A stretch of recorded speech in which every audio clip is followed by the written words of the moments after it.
This is part two of revisiting preseason predictions and over/unders. And you guys submitted some mock trades on Twitter to the Locked On Wizards page. So we're going to go over those. Let's get to it. You are Locked On Wizards, your daily Washington Wizards podcast. Part of the Locked On Podcast Network. Your team every day.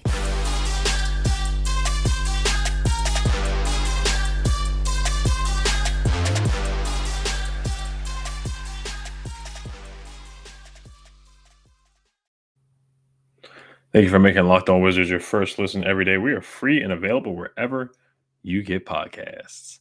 All right, so yesterday we went over a couple over-unders. The ones that really stood out to me was the one showing the defensive rating and the defensive efficiency, just showing how we regressed, how high I was on Wes Unseld Jr. as a defensive-minded head coach or, the defensive coordinator for the Nuggets. And, just how practice in the preseason and training camp, he said it was 80% defense, 20% offense. A lot of the players were saying that, and just the hot start, going out starting out 10-3, and I really bought in to that, the defensive mindset of, Wes. It looked like he had a defensive identity and a slower pace, and just playing good defense, and closing out on shooters, rebounding the ball well, defensive rebounding, and just having a slow, methodical offensive pace. That was the identity of the team. And I was like, okay, yeah, they're really going to be a top 15 defensive team.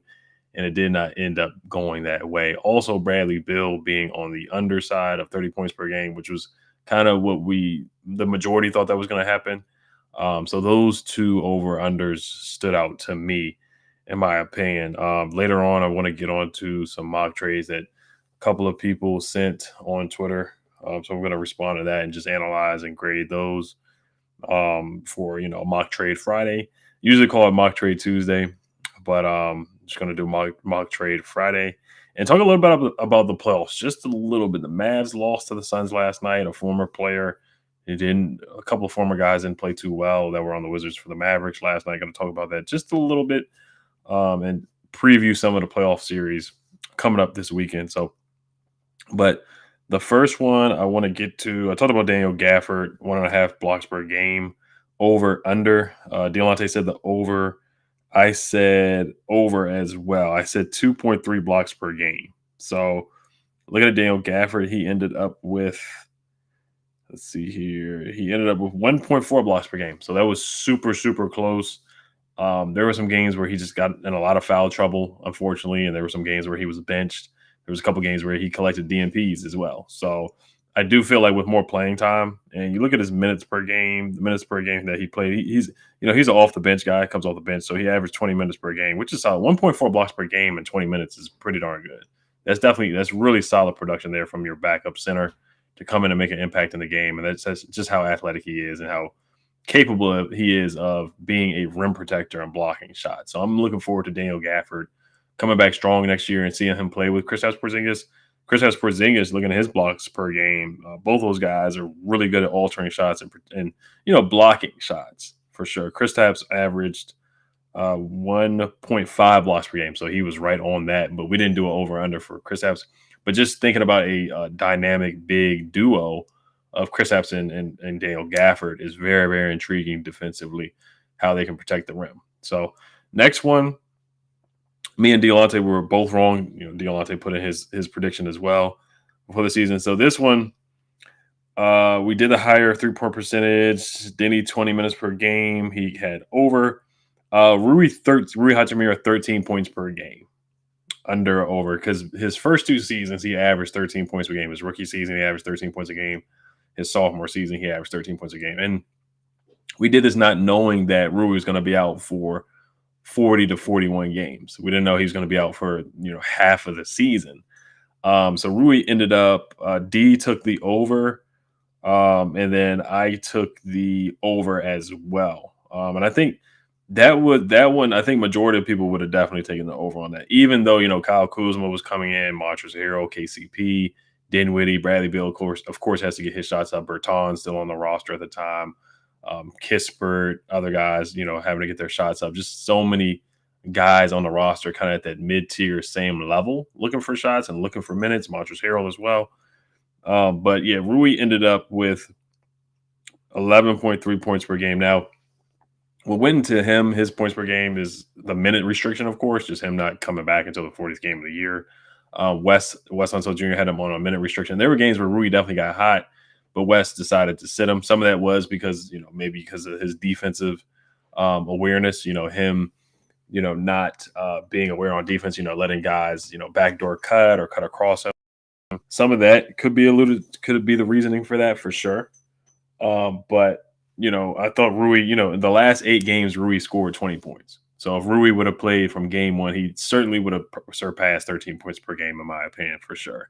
So we both were wrong on that one. So I'm 0 for 2 for part 2. I'm 0 for 2. This one is, who is most likely to be traded before the deadline? Thomas Bryant, Davis Bertans. Yeah, it was Thomas Bryant or Davis Bertans.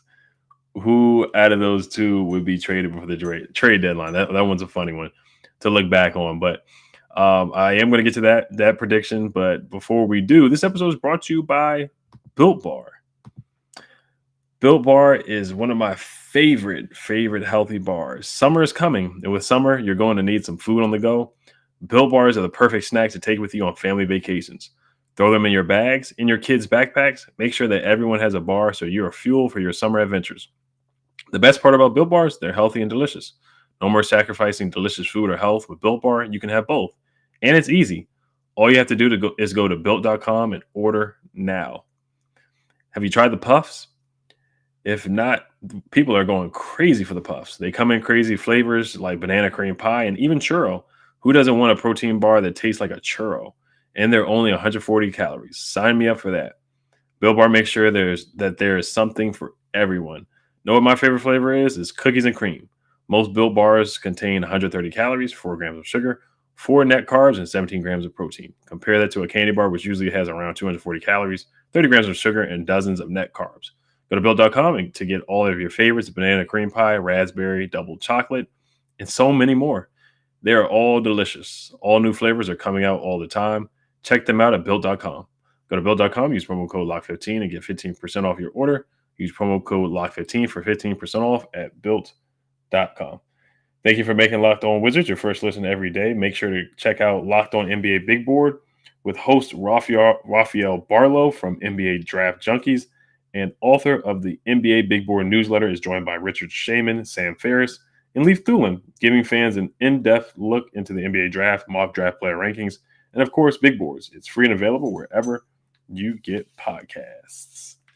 All right, so let's get into some of these remaining predictions here. So yeah, this one was, who is most likely to be traded before the trade deadline? Is between Thomas Bryant and Davis Bertans.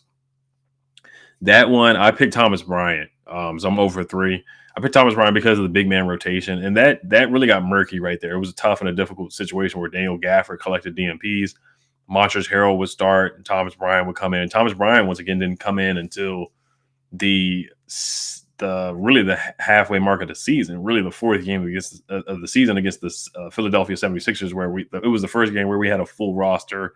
We blew out the Sixers. Kyle Kuzma dunked on Joel Embiid. Thomas Bryant hit a couple of jumpers. He had a mid-range jumper. He had a 3-pointer. He really brought a different element, a different aspect to the team that we were missing. Montrezl Harrell couldn't stretch the floor. Gafford's not a guy that stretches the floor. Thomas Bryant, I was so excited for him to come back because we needed that. Teams were playing zone against us, and Thomas Bryant was able to stretch the floor and knock down a 3 in previous season, shot 41% from the 3 the previous season in 2020. Granted, it was only 2 threes per game, but that's something I would not stick my nose up at all. The Wizards could use that. But I said, the reason why I said this was because Daniel Gafford got a 3-year, $40 million extension. And when that extension happened, or he signed that, he was ineligible to be traded. So he was off the board. I was like, this three-man rotation, I don't think it's going to work like it did last year with Alex Len, Robin Lopez, and Daniel Gafford. I think these guys have different personalities. They want more playing time. They're going to need more minutes. These guys want to play 30 to 40 minutes, where it's not going to be like, oh, Robin Lopez gets 16 minutes. Gafford gets 15 minutes here. Alex Len starts, and he knows he might not come back in until the third quarter, or he might not come back in for the rest of the game, to be honest with you. So it was it was three guys with different personalities that really, really want to play and feel that they need to either start or play 30 35 minutes, to be honest with you. So I was like, okay, one of the guys is going to be traded. And then honestly, it was very close because the whole showcasing thing, Montrezl Harrell ended up being traded out of the three or out of the guys. Um, but Thomas Bryant was close too because it just looked like they were showcasing him as well. And he was starting, wasn't very good defensively, and they were losing a lot of games. But Bertans was the one that ended up being traded out of the two, and he definitely needed to be traded. He certainly needed to be traded. Needed a new place of scenery, and the Wizards paying that contract, they just had to move on, and it was time for the two parties to move on. Davis Bertans last night had 9 points. He had 3 threes, so he didn't have a bad game. I did not get to watch the game because it was late, had to get to bed, but I see 129 to 109. Phoenix Suns beat the Dallas Mavericks. Spencer Dinwiddie did not have the greatest game. He was 3 for 10, had 11 points, 2 for 5 from the three. I did see him shoot his patented sidestep jumper long too, and he missed that. But, that series is I got the Suns. If it's not a gentleman's sweep, I got the Suns winning 4-0 in a sweep, to be honest with you. All right, so this one is All-Star. Will somebody from the Wizards make the All-Star game? I guess we'll do this one very quickly. Nobody made the All-Star game. Nobody was even close. Nobody even got a vote. I said Bradley Beal would make the All-Star game, and that wasn't even close. Not even close. All right, next one is, so I'm 0 for 3, 0 for 4. Next one, Raul Neto, most points and most minutes, or Aaron Holiday. So between the two, who would get the most minutes? Who would average the most points? I'm pretty sure, without looking at the stats, it ended up being Raul Neto. Raul averaged 7.5 points per game. And where's Aaron Holiday's numbers at? Aaron Holiday averaged 6 points per game. So, wow. So, it was pretty close. It was pretty darn close. Raul averaged 19 minutes per game, and Aaron Holiday averaged about 16 minutes per game. So, it was very close. And that was the whole debate, who's going to be that backup point guard? Who's going to be the backup point guard to Spencer Dinwiddie? Is it going to be Raul? Is it going to be Aaron? And it kind of ended up being Raul. And then towards the end of the year, anyway, Raul collected DMPs. Aaron Holiday, of course, ended up being traded. Aaron Holiday just fell out of the rotation. I thought he was a scrappy guard. Some of the decision making was a little off. Some of the turnovers, and he just really fell out of the rotation. There was times where I really thought he could have played or should have played. And I thought West should have played him more, in my opinion. Raul is a combo guard that they tried to play as a point guard. He's just not that. And we learned that towards the end of the year when Wes Unseld Jr. kept playing Raul at point guard and teams were hunting him on the defensive side. They just kept hunting him because he's just too short and too small. Teams could shoot over him, and he doesn't play like a point. He's not looking to pass. He's not looking for the hockey assist. He's not looking to really initiate offense. He's capable of doing it, but his vision is really looking to score. He's more of a scoring combo guard, but he's 6 feet tall. That's the only tough part about it, is because, he's going up against guys who at his position are, 6'3", 6'4", 6'5", 6'6". But Raul Neto does a really good job getting downhill and attacking the rim. So which one did I pick for that one? I picked Raul Neto. And that's because of the year before he played really well. And he started for the Wizards at 2. He had to start at the 2. He had started at the 3 sometimes. He played the 4-man at sometimes. They call him Wolfman. And Wes Unseld Jr. just loves Raul Neto. And he talked about, bringing Raul in for that veteran minimum deal, and talked about the game with the Nuggets where him and Campazzo were going at it. Raul versus Campazzo, where the Wizards beat the Nuggets in Denver. So I could just tell that Wes really, really liked Raul Neto a lot. Kyle Kuzma averaging more than 12 points a game. I took the over on this one, so I did get this correct. Kyle Kuzma played very, very well. At times, he was the best player on the Wizards. I think he had the best season, to be honest, at all the Wizards. 17 points per game. So I think, and 8.5 boards per game. So he basically averaged 17 and 9. He had a triple-double, had a 25-point game and 22 rebounds. He had some ridiculous numbers, and he was super, super clutch. So Kyle Kuzma definitely played above expectations. He was in the running for most improved player. Of course, John Morant won it, but there were some other guys ahead of him for sure, like Miles Bridges. But Kyle Kuzma could definitely be put in that conversation for sure, at least a top 5 vote getter. Gafford votes for most improved player of the year and all NBA defensive team. No for both. Spencer Dinwiddie, comeback player of the year, coming back from the ACL. Big no on that one. Uh, Montrezl Harrell, six man of the year votes. No on that, but he really was playing well in the beginning of the year. He seriously was. He was in the MVP ladder. He was top 5 in the MVP ladder, top 10 in the MVP ladder for a long time. He was the best player on this. He was getting MVP chance in DC. I mean, Ted Leonsis was wearing his jersey. He was getting automatic double doubles. The crowd loved him. Montrezl Harrell, he really was looking like a six man of the year type of player in the beginning of the season. He really was. All rookie team for Corey Kispert is first or second. He did not make any rookie teams from what I've seen or heard. So that's it for the predictions. A big fail on everything for me. I think I only got one right out of all of them. So, but I definitely will be doing this next year before the season starts. So, but I do want to get to the mock trades before we wrap up. And before we do that, this episode is brought to you by BetOnline. BetOnline.net is your number one source for all your betting stats and sports info. Find all the latest sporting developments, league reviews, and news, including this year's basketball playoffs and the start of the Major League Baseball season. BetOnline is your continued source for all your sporting wagering information, from live betting to playoffs, esports, and more. Head to the website today or use your mobile device to learn more about the trends in action. BetOnline, where the game starts. All right, so before I do get to the mock trades that people sent in, there's no games on Thursday night, so the Heat and Sixers play on Friday. I got the Heat winning that one. If Joel Embiid does not play, the Suns play the Mavericks at 9:30 in Dallas. I'm gonna say Dallas wins that one, but it's gonna be a gentleman's sweep by the Suns. Saturday, Celtics, Bucks. I'm gonna go with the Bucks at home on Saturday. Grizzlies, Warriors on Saturday. I'm gonna go with the Warriors at home. Sunday, Suns, Mavericks. I got the Suns, like I said, gentleman sweep, and I got the Heat with a gentleman sweep as well. So those are my predictions for the playoffs. So you guys can go to BetOnline and submit your bets there, or over unders or anything like that. You guys can go to BetOnline.net. So let's see here with the trades. I just want to thank a couple of people for sending in their mock trades. We got 2 mock trades that were sent in. This was Thursday night. So this is from Dave Hard on Twitter, DAVEJHARD, Dave J. Hard. He says, Kyle Kuzma and a 2022 first-round pick for Dejounte Murray. If we get lucky and get in top 4, possibly not. So if we get a top 4 pick, I'm going to have to keep that pick, to be honest. But Kyle Kuzma and a first for Dejounte. Now, the only thing is Dejounte is making 16 mil. Kyle Kuzma is making 13.5. So with a trade, salaries have to match. So, we'll see if we can work that out, which is not far off.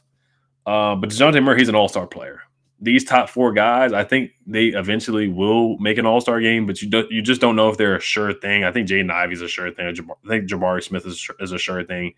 And what the Wizards are looking for, they're looking for a point guard. They are. So it would fit the bill of what they're looking for. Would you trade future talent for a win-now guy in Dejounte Murray, who is an all-star? The only thing about Dejounte Murray is that three-point shooting. He shot 31% from the three-point line, but he can create for others. He can rebound. He can create for others. Bill and Porzingis would be a legitimate big 3 in the Eastern Conference. They seriously would. That would be a big 3. It would be more than just a solid 3 of, Bill, Kuzma, and Porzingis. That's a solid 3. But a legitimate all-star 3, because you could have Dejounte can make another all-star game in the Eastern Conference. Bradley Beal, if he plays back to his 2021 self and the years before that, shooting the ball well, gets to the basket. That's 2 all-stars. Porzingis stays healthy, plays like he did in the last half of the year, which I was very impressed from what I saw from Porzingis. Had a 35-point game. He had a 30-point game.